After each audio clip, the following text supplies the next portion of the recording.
광야의 소리. 광야의 소리 오늘 이 시간에는 회복감리교회 이종경 목사님께서 말씀 전해주십니다.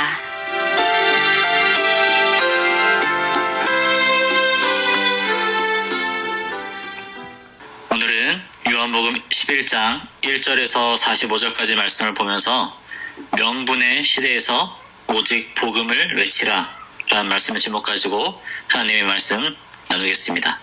하나님의 구원에 대하여 우리에게 단 하나라도 남아있어서는 안 될 것이 있다고 성경은 이야기합니다. 그것은 바로 죄입니다. 이 죄라는 것은 많은 모습으로 우리에게 나타나는데 거짓말, 불순종, 의심, 미움, 다툼, 시기, 질투, 분쟁, 분노, 음란, 사치, 교만 등등등 너무 많은 죄의 모습을 성경에서 보여주고 있습니다. 그리고 이 모든 것에 대하여 우리가 벗어나기를 하나님은 바라고 있다고 성경은 이야기합니다. 사람들은 죄에 대하여 우리의 잘못이라 이야기하지 않습니다. 이것은 우리의 본능이다 라고 이야기합니다. 양심적 거부감을 합리화시키는 것을 보여줍니다. 아담과 하와가 처음 죄를 지었을 때 나오는 행동은 수음입니다. 떠넘김, 고발, 이르는 모습을 보입니다. 인간은 본성적 죄의 존재라는 것입니다.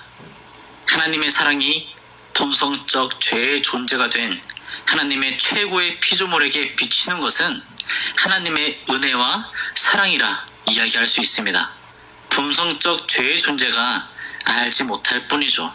스스로 이해하지 못하며 스스로 인정할 수 없는 하나님의 은혜와 사랑입니다. 하나님의 사랑이 이해 안 된다는 것이 사실입니다. 어쩌면 이해할 수 없다고 이야기할 수 있습니다.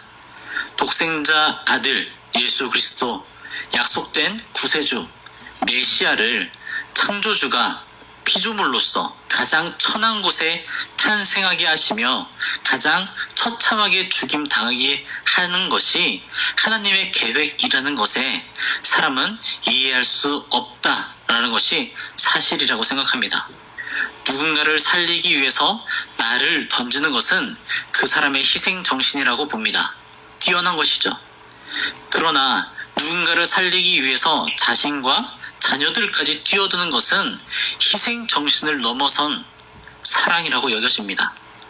나의 현재와 나의 미래를 타인을 위해서 살아가는 것이죠. 그 분이 바로 하나님 아버지라는 것입니다. 우리에게 있어서 과거의 하나님은 이스라엘 민족을 선택하셨고 그들을 인도하셨습니다. 하나님의 계획과 뜻에 맞게 그들에게 임하셨고 말씀하셨고 보이셨습니다.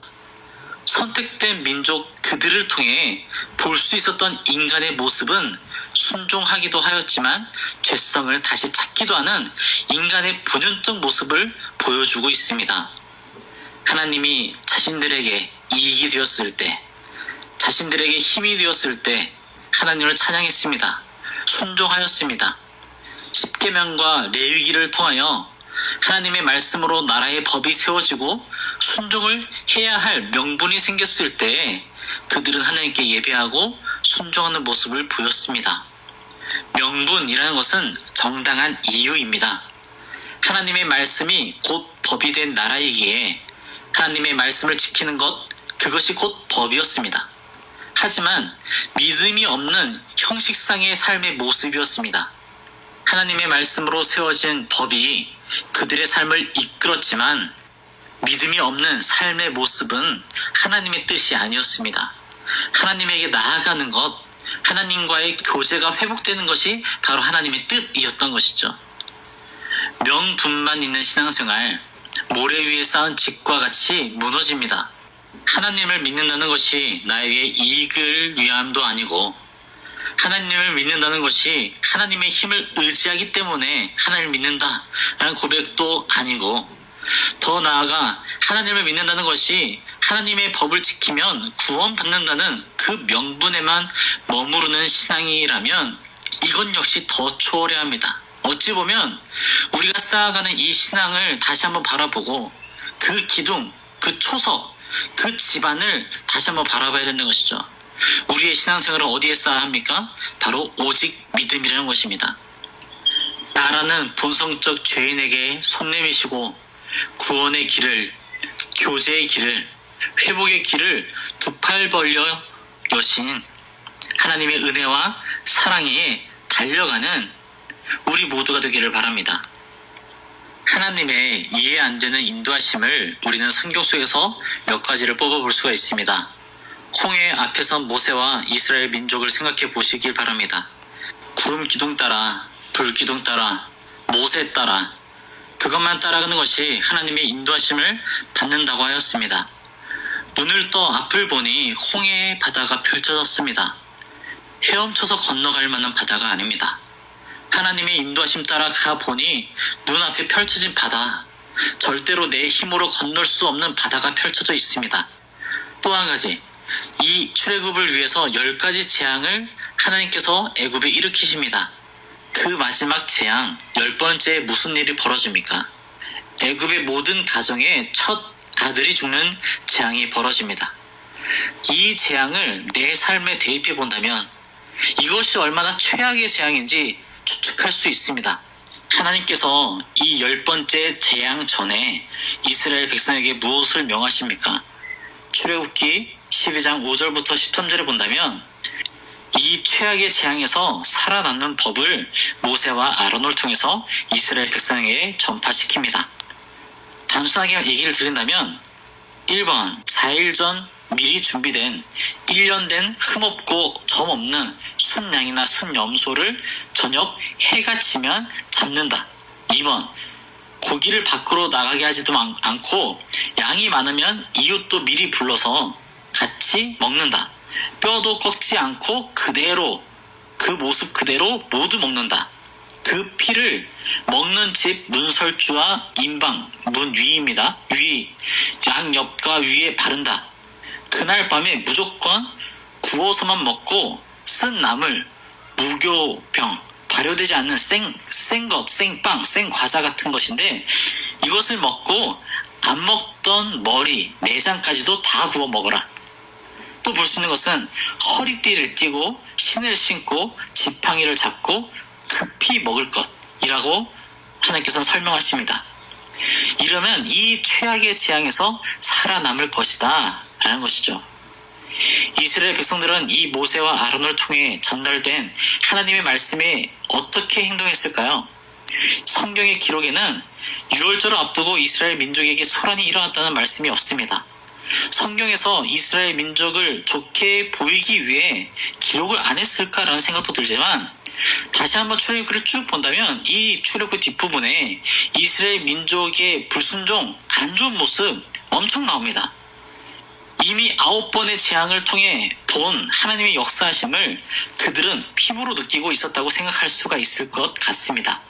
강이 피로 변하고 개구리떼가 사방에 퍼지고 입떼가 생기고 파리떼가 생기고 가축의 악질 병이 생기고 사람에게도 독종 피부병이 생기고 우박이 쏟아지고 메뚜기떼가 창궐하고 낮이어도 한 치 앞도 안 보이는 흑암의 땅이 되고 이 사건들을 보내온 것입니다.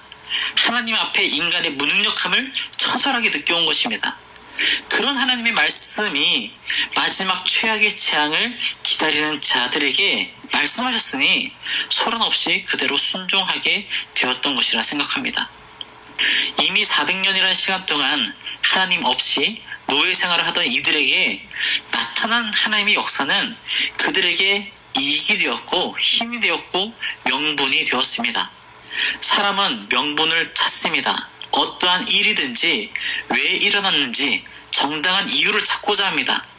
저번 주에 나누었던 날 때부터 보지 못하고 듣지 못하는 구걸하는 자를 보고 누구의 죄 때문에 이 자가 소경이 되었는가 토론합니다. 오늘 본문 나사로의 이야기도 마찬가지입니다. 4절에 보면 나사로가 병에 걸렸음을 두고 예수님은 하나님의 영광을 위함이다 라고 이야기합니다. 소경의 이야기도 마찬가지였습니다. 하나님의 영광을 위해서 이러하였다. 보여지는 상황이 절망적일 때 이것은 누구 때문이냐를 찾는 자들 속에서 하나님의 영광을 위하여 이 일이 일어났다, 일어나고 있다 라고 라고 고백하는 믿음의 저와 여러분이 되길 바랍니다. 하나님의 예정하심을 믿습니다. 사람은 명분이 있으면 기꺼이 할 수 있습니다. 신앙생활도 마찬가지입니다. 명분이 있으면 마땅히 할 수 있는 것이 신앙생활입니다. 나에게 이익도 아니고 교회가 세상을 휘두를 힘이 없어도 하나님이 나를 사랑하신다는 것과 성경책이 하나님의 말씀이라는 명분을 따라 신앙생활을 하는 것도 가능할 수 있다고 봅니다. 신앙생활을 몇 년 했다, 몇 년 교회를 다녔다, 교회에서 어떠한 직분을 갖고 있던지 그것이 나의 신앙생활의 명분이 되지 않기를 바랍니다. 우리는 더 나아가야 합니다. 하나님을 바라보면 하나님의 사랑에는 명분이 없습니다. 우리가 아직 죄인 되었을 때에 이미 베풀어 주신 사랑, 오직 믿음으로 우리의 신앙이 바로 서 있기를 바랍니다. 저와 여러분이 이 자리에서 하나님을 예배하며 하나님의 말씀을 들으며 또한 하나님의 일을 바라보며 이 땅에서 우리를 이끌어 가시는 이 상황 가운데 오직 믿음으로 하나님께 나아가는 저와 여러분 되기를 진심으로 기원합니다.